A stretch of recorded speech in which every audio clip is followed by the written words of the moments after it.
Hello, everyone, and welcome to the Elevate Your Equity podcast, where investors with a special emphasis on couples begin, continue, and deepen their journey to financial freedom together using the powerful vehicle of real estate investing to do it. Today, we've got a real powerhouse on the show. His name is Tim Lyons. And Tim and I actually got introduced about a year ago at the Best Ever Conference, where they do these pre-breakout meetings, really trying to ramp up the virtual presence on that event. And it was really cool. I was able to meet Tim beforehand. But in case of people that are out there that don't know Tim, he is a 16-year veteran of the New York City Fire Department and currently serves as a lieutenant in the borough of Queens. Till recently, he also worked part-time as an emergency RN at a level 1 trauma center, and he brings years of real-world management and leadership experience to his real estate investment career. And his firm, Cityside Capital, has invested in over $290 million worth of multifamily self-storage assets, including nearly 2,000 multifamily units. And I'm guessing, Tim, that number is probably out of date now. Tim, out of date. Yeah.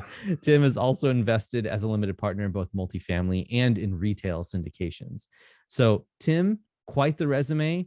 Thank you so much for coming on the show. How are you today? Derek, well, first of all, thank you for having me as a guest on your show. I am humbled and grateful to be here, and I'm doing great today. You know, it's always a great day when you can, go on a podcast in the middle of a Monday afternoon. So. Yeah, shortly before we hit the record button, you told me what your plans were right after this recording. You want to share with the audience where it is that you need to go after this? Yeah, so I still work as a lieutenant in the New York City Fire Department. People think I'm still crazy for working the W-2, but I got my bag packed and I'm going to drop my computer into it and I'm out the door because I want to beat the traffic. That's incredible. So, Tim, I have a lot of questions. And usually when we go about these podcasts, we'll start talking about the things that you're doing right now, but we always like to start at the beginning and talk about the progression there, especially at the relatable level when you were starting and what your family and wife and kids and all thought about this when you were getting going. So let's start at the very, very beginning, which is, where did you get that spark to first start investing in real estate? When did your eyes open up to be like, I've got to start getting into some of this? It's a great question because there's so much in our lives that kind of, make us who we are, right? And I had an art teacher in sixth, seventh, and eighth grade who was a realtor on the side, and he always had the nicest car in the parking lot. And my mom actually worked for him in the same office. So he would sometimes give me a ride to the office and I'd meet my mom. But anyway, that's when I really first heard about real estate. And, I'm like, man, I had no idea what he really did. I just knew that he was in real estate. Turns out he was in residential sales and was very successful. And that's one way to do it. But, through my life, that always stuck with me, the term real estate, right? So I grew up, with sort of humble beginnings, right? Like a lot of people. And I just knew from an early age, I didn't want to have that life as an adult. I wanted to have more abundance. I wanted to be, do, and have more. And I wanted to provide that for my kids as well. So, real estate was one of those things that always was on the radar. I never thought I knew enough. I never thought I had enough money. I never thought, I just didn't think I was maybe even good enough to even do that. I didn't know who to turn to. I didn't know where to start, all these different limiting beliefs that I think so many of us have. And it limits us from pivoting into the world of real estate. Fast forward through college, I started reading the Wall Street Journal every day in college because it was free on campus, and that continued into my young, adulthood. So I became some sort of like a finance buff. Even though I didn't have a ton of money to invest, I was very into the markets. I was very into economics, how everything worked. And, with the mindset of, one day I'll get into that, and one day I'll get into real estate. I now know that that's called the arrival fallacy or the destination fallacy, because everybody has that one day I'll do this and one day I'll do that. But it's really easy to walk away from that because you're not definitely committed to doing that thing. So here I am, fast forward, right? I'm a New York City fire lieutenant. I've been doing that for 16 plus years. And, like most firefighters, I worked on the side because we have a very favorable schedule. We work, it's a little different everywhere you go all over the country, but for New York City, we work 24 hours straight. And then we have 2 to 4 days off in between, depending on, your next 24. So a lot of people have a side job.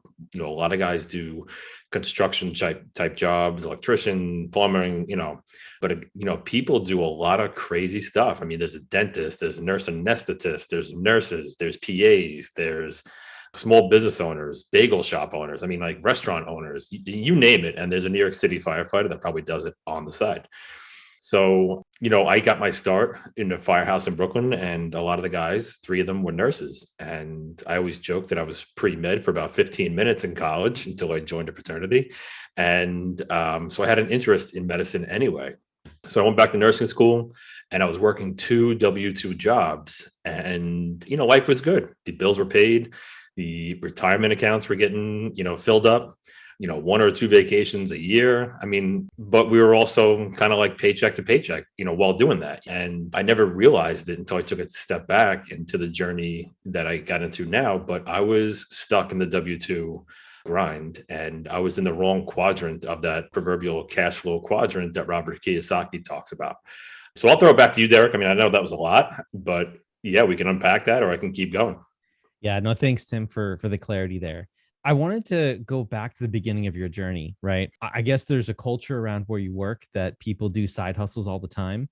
But Can you talk about when you made the leap on your first property? I want to use that as the basis of our discussion going forward. Yeah. So I ended up, when I realized I was in that W-2 grind, I said something's got to change. At the time I had 3 little girls. My 3rd little girl was brand new, and I was missing that time. I was missing time with my girls. There's no doubt in my mind. You ask anybody who knows Tim Lyons, they'll tell you that I'm a hard worker. I'll put the hours in, no big deal. And I was feeling it. My family was feeling it. My wife felt it. My girls would cry when I, wouldn't be home as much as I wanted to, right? And that was killing me. So I said, something's got to change. And that was my big why. I wanted to have something where I could either work from home, or I needed to find a way to, build equity in either business or real estate. So I read Rich Dad Poor Dad in about a day and a half while on a summer vacation with my family. And I turned over to my wife and I just said, babe, I'm going to be a real estate investor now. And she said, sure you are, Tim. That's great. Let me know how that works. But she knows, like, once I put my mind to something, it's going to happen. So that was the summer of 2019. By November of 19, 4 months later, I was closing on a 3-family property. That, was going to be a rental. So, in 4 months, I just absolutely, turned off the radio, turned off all distractions, and I got 100% at the podcasting, books on my iPhone, and just reading as many blogs as possible, YouTube. I went down several wormholes, never came back out. And what I found was that there was so much information. There was almost too much information. And it was hard for me to decipher. There's commercial real estate, residential real estate, there's fix and flips, there's BRRRRs, there's, so many ways to do this, note investing. I mean, it was almost overwhelming. So I kind of had to do what made sense to me. And what made sense to me was to buy something near me, be the manager, be the landlord, do the whole thing myself. And that's how I got my start. But it was a good education, I'll tell you, because that's the last 3-family that I'll probably ever buy. Amen. And, it's the last property that I'll probably self-manage, and, sometimes it takes people a very long time, sometimes decades, to realize that, property management is a hard game to play, and, you're not really buying back your time if you're actively managing the rentals. So, even though I learned all this on the journey, I didn't know that on day one. I didn't know really anything about real estate on day one. All I knew was that I took, some rough numbers from some of the early education that I had to purchase this property, put good debt on it, and I started cash flowing. And the cash flow, was proof of concept to me and also my wife, who's super supportive, and I'm sure we'll get into this, but doesn't want any active part in the real estate business. And, we did a little better on our taxes. So, we were like, all right, there's something to this. Now I just figured I need to figure out how to scale it. Yeah. So Tim, thank you for this. And this is great context for where you're coming from. Now, I want to bring us back. I know we're trying to get past that first triplex or the triple family that you were talking about before. Let's talk about what the conversations were happening. Like you briefly mentioned it while on summer vacation. Your wife was like, okay, Tim, sure. This looks Mhm. great. I know, this looks fantastic, but yeah, whatever you say, right? And then 4 months later, 4 short months, because there's a lot to learn in 4 months, a lot of things on the line, right? And you got under contract that year. Can you talk a little bit about the conversations that was going on at home as your wife realized, oh, he's serious, he's going to do this? What was her conversation? Was there a trust factor involved there? Did she ask questions? Was she scared or concerned for you? How did that all go down? Because I'm trying to provide some coloring for the listeners out there who maybe have the same situation going on. Great question. And, anyone who's married out there knows that it's a team sport, right? So she knows that I'm a team player, and, I'm very frugal, cheap. I don't know what kind of adjective you want to throw in there, but I don't like to lose money. I don't even want to lose $5 playing blackjack. I literally hate to lose money. And I think it's kind of like my humble beginning background. I work way too hard for the money. So she knows that I'm never going to do anything that's, risky and crazy, even though those are some of the terms that you hear when you tell people, oh, well, I'm a real estate investor. They're like, oh, isn't that risky? Yikes. Like, you can lose money doing that, and people, yes, I guess you could, you're right. 100%. But not when you educate yourself and take action. Right. So she knew where I was coming from. She knew that once I have something that I'm, defiantly committed to accomplishing, that I'm going to go at it 110%. She's seen me do it before when I went to nursing school while working full time with 2 kids at home. So she knows that I'll take care of business. And having that kind of confidence behind me, from my wife was huge. Number one, I don't want to let her down, or the family, or the family checkbook, but it was a real confidence building, knowing that I could go out and I could go source deals and underwrite some deals, even though I probably wouldn't have underwritten the same deal the same way now, but 2 years ago, that's what I did. So does that answer the question? Was there anything that she brought up that mentioned so it sounds like, I mean, Mike, like most real estate investors who are successful in this industry, right? There's a bunch of conversations that predate before anything even happens with real estate. There's a track record of trust. There's a track record of understanding that you're going to do what you're going to do. And there's like a personality combination that just works, right? But it's mostly trust. Would you say that was something that would you recommend that to most people? Or if people that maybe don't have that yet, what kind of tips could you give them to establish that trust with their spouse when you all of a sudden during a summer vacation say, hey, I'm going to get going in real estate investing now? Yeah. So, I mean, the antidote to fear is education, right? So if I had never read a book and I said to my wife, I'm going to be a real estate investor, she would be like, dude, like, really?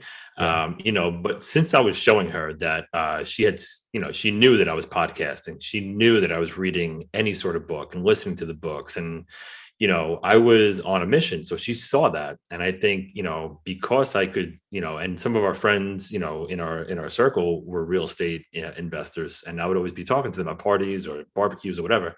She knew that I was on the right track, and I think because of that, that's where the trust was kind of maybe built. I wish she was here because we could have then asked her, but I think it was a combination of that, right? I mean, like I said, the antidote to fear is education. Real estate can be risky, to the uninformed, right? But once you learn how to play, real estate by the rules of real estate, then it's not so risky and it's not so scary, and you're not fearful, and you could take action, and come out on top. So, and we had been talking about strategies anyway, right? I mean, I think we were both, even though we didn't know it at the time, we were kind of hovering around like, you can't save your way to wealth. This 401k is cool, right? But it's not everything. And how are we gonna make a difference in our lives today versus waiting until we're 59 and a half to get that, coveted first required minimum distribution, right? So I think we were hovering around all of that at the same time, and it kind of just came together the way that it did. Yeah, that's great. Thank you for sharing all of that. And where did those conversations come from? Was this just kind of the backdrop of personal development that maybe you and your wife share? What did you guys have in common that allowed you to make the decision that this real estate thing was really worth pursuing, and then started the conversation or gave the context for all these strategies that you guys were teasing out?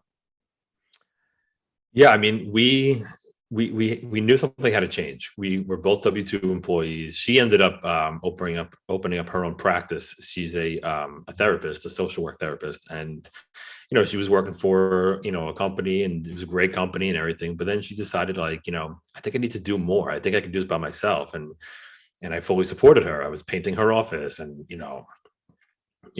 whatever, like totally said, go, absolutely go do it, and now she's a successful therapist with her own practice. And, because of that, I think that, she saw there's different possibilities if you just come out of your comfort zone and, not rely on somebody else cutting that check to you every 2 weeks. And, as much as I love being a New York City firefighter, I mean, I absolutely love it. I actually can't wait to go to work tonight. I'm going to do a 24. I'm going to be away from my kids. They're at school. I'm not going to see them before I leave. And still, I have a sense of, pride, and I can't wait to get in the car and go. With that being said, is it the highest paying career out there? Absolutely not. Does it pay a good wage? Yeah, it does. Is there overtime? Yeah, absolutely. But there was something more. I almost felt like I was under employed. And I'm not saying that as a negative towards any firefighters or first responders out there. I just felt like there's so much more that I could be doing. And I just had to find out what that was. And I think real estate really gave me that outlet of putting my education, to work and making something happen. Yeah, that's great. What a great model that you are, Tim, for your kids and for your wife, right? How important would you say doing all of this, like being an active person to give back both, in your W-2 and also to all of your investors and the people that you service in your investment company? How would you say that that's reflecting on your kids or setting an example for your kids and for your wife?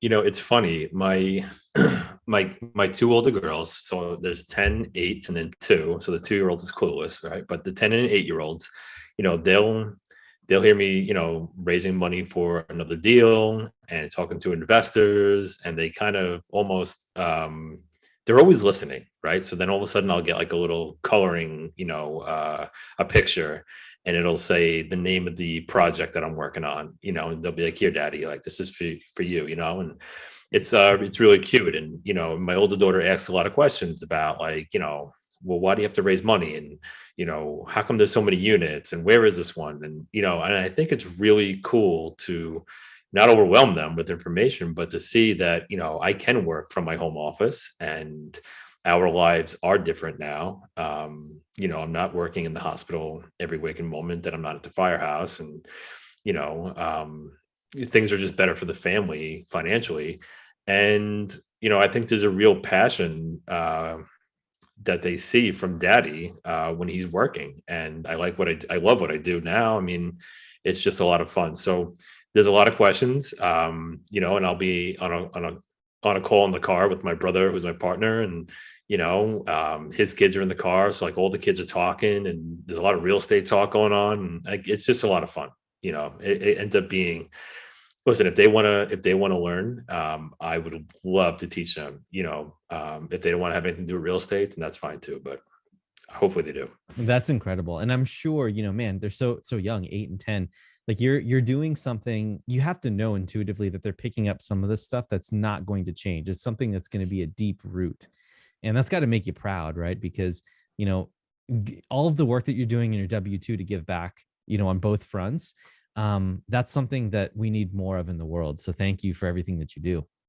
Oh, it's my pleasure. My Yeah. pleasure. So let's move on a little bit. So we've got the early years established. We can sense that the family is pretty much in alignment with what it is that your mission is, and that's really the biggest thing that a lot of people are encountering when they start to invest in real estate, especially if they have a family, involved in the beginning. Let's talk about things that you were able to leverage to build into your real estate success. Most people, when they work a W-2 job, whatever they do and take with them into at least the multifamily realm, or even sometimes in the single family realm, they take their strongest strength with them from the W-2 and bring it into the real estate investing. So let's talk a little bit about your superpower and things that you've been able to develop from your personal life that you brought into your real estate career. Let's talk about that for a little bit. I'll let you kind of comment on this. Yeah, I mean, that's a great question. So, look, I mean, with the fire department and the nursing, I was an ER nurse in a level 1 trauma center, and there are a tremendous amount of good days, lots of laughs and connections and with my patients or, whatever, people in the public. And and then there's a couple of days that are incredibly soul sucking and, bad days, right? But through all of that, I mean, there's a connection that can be made with not only your coworkers or the people you're trying to help or their families. And I think that's where I kind of excel. I always want to be the guy in the room when things are going bad. So in the trauma room, or if somebody's coding in the hospital, if there's a fire, like I always want to be in that space because I feel like I can make a difference, and I think that I have somewhat of a presence that people can feel. Bringing that into the real estate space is something that I think has helped me because not only can I connect with people who are investors on the same journey or similar journey, or some of the high net worth people or high earning people that are looking to pivot into real estate somehow, some way. I think that I can connect with people in a very strong way. And, that connection and that piece of wanting to be in the room and having that confidence to handle whatever comes my way, I think has just been a tremendous asset in my experience so far. Yeah, man, and what a great skill that is, to be able to think clearly in the in under pressure, and definitely you've been kind of groomed for that based on everything that you've been doing right now. Still commend you and still trying to figure out how you're able to work a W-2 and operate at the level that you're operating at right now. So let's talk about that too. Let's say for those out there that are working a high demand, high stress job like you are, I know that you enjoy it. And so that gives you passion that feeds you. But what advice would you have for those who maybe want to try to start something up on the side like you did early on? Um, there's so much, right? I mean, the biggest piece, the biggest golden nugget is that you don't have to have it all figured out on day one to get started. I think, one of my limiting beliefs in the beginning was, well, how do I start a company? And, do I need a fancy desk? And, oh, I should get a cool phone that has like multiple phone lines. Like, you don't need to know all that, right? You don't need to have everything figured out, right? You don't need to have your bank account figured out with tied into your LLC and your S corp and, website. Like all that will come. The how will always present itself. It's really thinking about the big picture and being really clear on, a direction that you want to go. And you may pivot on that direction, and there might be some, bifurcating, pathways, and you got to choose one. But still, like you don't have to have it figured out on day one. And I think that was in the beginning for me very hard to understand because coming from the W-2 background, things are always kind of blueprinted out there in front of you. Like, this is what you got to do. You got to be here on this time. When you're doing this on the side, there's no schedule. There's nobody telling you what route to take. And it can be overwhelming. I mean, any entrepreneur will probably tell you that they've been overwhelmed more times than one. So I would just say, you have to get educated. You have to take that action because education without action is just a nice little idea. But when Hobby. you take that when you take that inspired action, after being educated, like that's where the real magic lies. And it doesn't have to be all figured out on day one. Yeah, as a matter of fact, I would almost go as far as to say that if you think you have it figured out, you're in trouble because things will never go according to plan. Like The famous Mike Tyson quote is, everyone has a plan until they get punched in the face. 100%. That will happen. That will happen. It's not all sunshine and rainbows with investing in real estate. It takes someone with some special talents and the ability to go with the flow, but also make things happen and have some coercion with some events to make it go the way that it needs to go for the investors and for you as well. So excellent. Now, going an extra layer down this route, down this path, I wanted to ask you, if you had to do it all over again, what do you wish that you knew starting out that you know now on your journey? I wish I had a better understanding in the beginning that I was able to do multifamily commercial real estate investing from the get-go. I think a lot of people, including myself, they start out with a single family rental or a condo or a townhome, which is all great stuff. Because they think that they need to do it. They need to be the landlord. They need to be able to drive past it and touch it and cut the lawn and mow, whatever. Because when I was, in the beginning, listening to podcasts, underwriting a multifamily deal sounded scary, Excel spreadsheets, cap rates, economic loss to lease. I mean, all these terms that I wasn't familiar with. And I'm like, oh my God, that sounds like a new language. I don't understand it. That doesn't sound like something I can do. So I'm like, let me go back to my little safe space in the, 1 to 4 unit, residential space, because I understand that. I've been through that before with my own personal residence. I know how to get financing, but I wish I would have taken that next step to at least try to figure it out. How does that work and how can I learn and who can I learn from? Because I think I could have done without the 3-family, even though that provided a great proof of concept for us. I think I could have gone a little bit bigger, out of the gate. I was just making some notes here because that's gold right there. That's fantastic. I think if you were to invest just a little bit more time and energy into asking yourself why you're telling yourself that you can't do these things, and then just go in and actually, do proof of concept on a small multifamily and finding someone at a local RIA meeting who's already doing it and then talking to them. I think that those are things that, going down that same line of logic would have really helped. And I can relate with you completely because that's how it happened with me as well. So let's start talking about what's going on with you now, Tim, because I want to make sure that people understand the scale at which you're operating and the level at which you're operating, doing what you're doing. You said that you were recently at a Jake and Gino's Multifamily Mastery Conference. You want to talk about your experience there? Yeah. So after my 3-family, I realized that wasn't going to move the needle like another 3-family. So I wanted to get in. I wanted to learn multifamily. So I ended up getting mentored and coached through the Jake and Gino program. And as a student, I was able to just have my mind blown basically by the level of commitment and support around a community like that. So as always, like when someone's successful, the Jake and Gino community wants to kind of celebrate you. So they asked me to give a keynote speech at their multifamily mastery event in Orlando this past October. And when they asked me, I said, yeah, sure, I'll be on a panel. How many other guys or girls are going to be up there with me? And they said, nobody, Tim, you're it, and I'm like, oh my God, like amazing. I haven't spoken in front of more than like 15 people. Now they want me to speak to 800. Like, yeah, no problem. But no, it was a fantastic event. And, I actually, I thought I was gonna be nervous. And there were days where I was definitely nervous, like, oh my God, what's it gonna be like? But once I got there and I had my family there, my wife, my kids, my dad, my brother, so many people, that I met through Zoom, during COVID, who I was able to shake their hand or give them a hug. Like, it was just a really great experience. And once I got out on stage, it was just, it was rather easy, actually. So great time. Yeah. And that's really incredible. And just to put this in context, I remember that you and I, we were talking back in, I think it was July, that time frame, or June, July, through the Best Ever Conference, or maybe it was slightly before that. And to know that this happened to you in October is incredible. So that just is a testament to all the scale and everything that you've been doing. So lots of work. Let's talk about that scale. I want to talk about some of the things and some of the main concepts that you've been embracing to help you get to where you are today.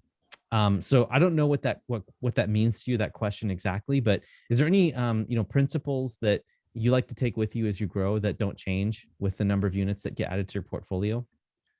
Um, yes. I mean, to me, you have to stay grounded, right? You can never get out of your skis. And, I'm still relatively new in this space. I've been only doing it, real estate for 2 years about. So there's still a lot to learn. You can never know everything. And obviously, as we can see, this is being recorded in late November of 2021, right? So Mhm. the economic landscape is very fluid at the moment, so there's just so much to know. But when you surround yourself with a great team, and that's the one thing that I know in commercial real estate is a team sport.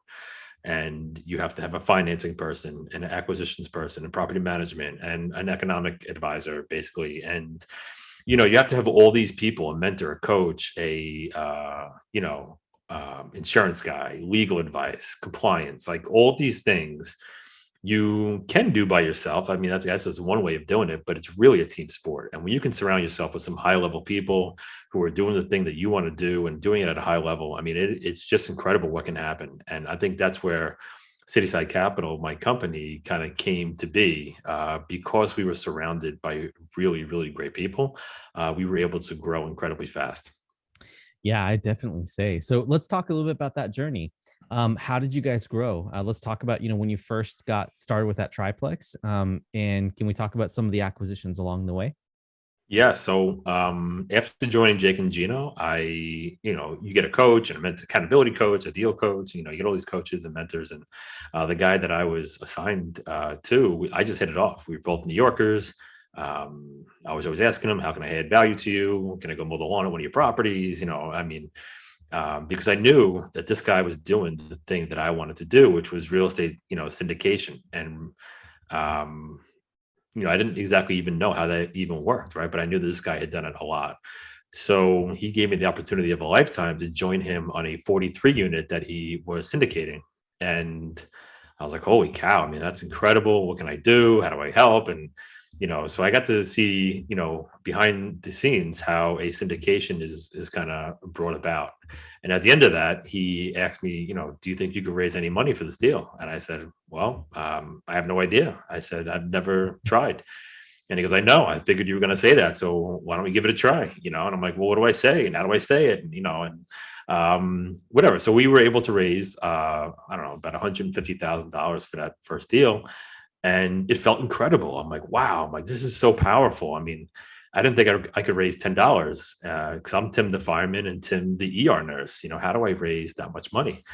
And I'm not gonna say it was easy, but it was easy to have the conversations because I had been telling people what I was doing. Not really a ton on social media at the time, but telling my friends, my family, my inner circle, my coworkers. Even though my coworkers call me Lieutenant Madoff, after Bernie Madoff, they'll say, "Hey, Lou, how's your Ponzi scheme going?" That's awesome. Whatever. It's a fun environment, but but they kind of knew what I was doing on a very surface level. But so when I came to some people, like my friends and my family, my college roommates, whatever, with the first deal, it wasn't like I was coming completely out of left field. And then once, I think a lot of people were like, well, Tim, this is your first one. Like maybe talk to me on your second or third one and, maybe we'll do something. Yeah. And that's basically exactly what happened. The first one went down and all of a sudden we just from networking and adding value to people, we became, ingratiated into this community, and that's how deals happen. Right. So deal number one turned very quickly into deal number two, which was a 144 units. 2 or 3 months later, we're doing 148, and then all of a sudden we're like, okay, like this is actually working. And we think that there's real value in, having investors come into the deal. But there's a lot of laws surrounding how to raise capital for deals, and you can't just raise capital and get paid for it and move on to the next deal. You really have to have what's called the material participation in the general partnership. So when Greg and I, who's my partner, he's my brother, he lives down in Virginia. He's a W-2 guy as well. with a couple of kids. We said, you know what, raising capital is really interesting. We both like it. How do we get involved? And we had heard about broker dealers and, being licensed, and that kind of sounded like a lot of work and scary. And, but we, as it turns out, this time last year, we got hooked up with a multifamily broker dealer that was just starting out, with another multifamily guy who was very experienced in the space and had a lot of contacts. So they needed us to study for and pass 3 exams. And I'm like, oh my God, like, wow. I can't believe I have to start studying again. Like, that's crazy. But that's what we did. We studied for all 3 exams, one at a time. And we got licensed.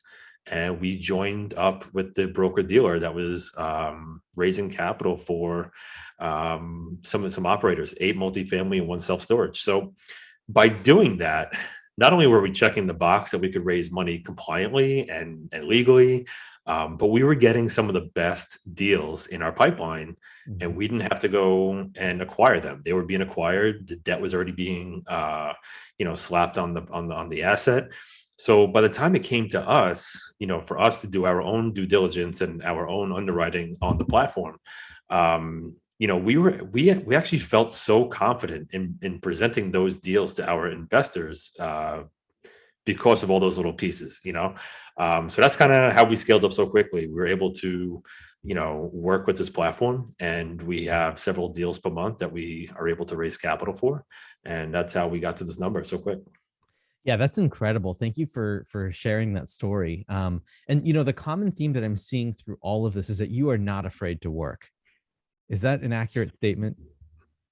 Yeah, I especially when I'm so passionate about it. Yeah. Yeah, of course. You see a problem or you see an opportunity, and you're like, well, that's worth going for. You make that decision together as a family unit with your wife, with your kids, with you as a person looking at your own W-2 life and your time and everything that you have. And as soon as you make the decision, you execute on that. And I just wanted to honor that, because that's something that a lot of people admire and wish that they had. And for you listeners out there that don't have that, start developing that muscle, because if you don't, then you won't be able to turn into a Timothy Lyon. Well, I just want to stack on top of that real quick. Like, when I'm not cut from the entrepreneur, cloth, right? Yeah. But I became one. And, what's like one of the biggest things you hear about any entrepreneurial book or podcast, they'll say, find a way to add value to people, and that's how you will get paid, right? So when Greg and I really were at the crossroads, like, are we going to move our family? Are we going to move to Texas? Like, how are we going to fill in this multifamily, spot on the team? And capital raising was our thing. So that's what we had to do. But here's the thing, like, raising capital is one thing, but we had to fill a problem. And the problem is, there's a lot of people with money out there who want to be involved in real estate, but they don't know how to start. They don't know who to turn to. They don't know who to trust. They don't know how to vet a deal or a sponsor. And that's kind of where this platform came in. We're like, holy cow, like, this is solving a big problem for a lot of people, so really, I never really knew, like, how I was going to solve a problem for somebody until all of a sudden it smacked me in the face. Like, this is how I solve problems for people. So excellent. And as soon as you learn how to serve those people, then the floodgates of life open up to you, and you pretty much have everything in front of you, right? As soon as you learn to serve other people, they serve you. And it's not like you go out with the intention of that. It's just what happens. It's just the natural consequence of you serving people. It comes all the way back around. So, man, Tim, I could be talking to you about this stuff for hours and hours. So thank you so much for your time. But we're coming up towards the end of our program here. And so what we like to do is we like to end the show with 5 questions that we ask every one of our guests. Question number 1, what book has had the biggest impact on you and why? And of course, I have to exclude Rich Dad, Poor Dad or the Bible. Cash Flow Quadrant by Robert Kiyosaki. Is that also off the list? No, that's all right. That counts. That's okay. A really good one. I like to consider the original Purple Book of Rich Dad, Poor Dad to be the mindset of the entrepreneur or the real estate entrepreneur. And then the Cash Flow Quadrants is the execution or tactics, or a little bit more detail oriented. So I think that was a good choice. All right. Number 2, If people wanted to emulate your success, what do you think is the first actionable thing that they could do to follow in your footsteps? First actionable thing would be hop on a call with me and let's chat. I mean, I'd be more than happy to tell you, more details about how I came about this business. Because at the end of the day, like you have to, once you have your why and you're clear on your goals, you really have to find a mentor or a coach, whether you pay for it or it's free or whatever. But really following in the footsteps of someone that's doing the thing that you want to do and having access to that person, that's huge, So the best action would just be let's hop on a call. Absolutely. Love it. Number 3, what small thing do most people not know about you? Oh boy. I was on a podcast last week and they asked me something similar. And I blew his mind when I said, I don't like to be wet. And he goes, wait a minute, you're a firefighter. You don't like to be wet. And I'm like, well, listen, I love to swim and I love to, do a cannonball into the pool. But I'm like, if somebody hits me with like a water balloon or something like that'll like derail my day, Really? Wow, that's funny. Like if I don't want to be wet or something and I get wet, I'm like, oh, Hopefully sweating doesn't count because I know that under that suit, there's a lot of that going on when you're fighting fire. Oh yeah. No, well, that's fun though. That's my comfort zone when I'm fighting fires. Love it. All right. Number 4, how do you like to unwind and restore your own creative juices on your own? I love to have some time with the family, playing with the kids, riding bikes, coaching their teams. It's a lot of fun just to be a part of their lives and not on just like the running out the door, tag team parenting, but really kind of being with them in their element and visiting them at school and having lunch with them. Or that's really kind of spend my time now. Got it. And the last question, number 5, is what is you and your family's favorite vacation spot? Oh, hands down, the Outer Banks, North Carolina. Yeah. Oh, wow. That's where we go there every year. Nice. What's out there? Yeah, my home. It's just they have these enormous beach houses, like these 3 or 4 level beach houses, pools in the backyard, beaches across the street, low key living, great little local restaurants. It's just a ton of fun. That's amazing. Very cool. Well, Timothy, thank you so much for being on the show. This was a great conversation. I learned a lot and definitely got inspired from some of all the activity and your mindset is just incredible. So really appreciate having you on the show. And for those who want to learn more about you and what you do, I'm just gonna kind of open it up for you to be able to say where people can learn more about what you have, your offerings, how to get in touch with you.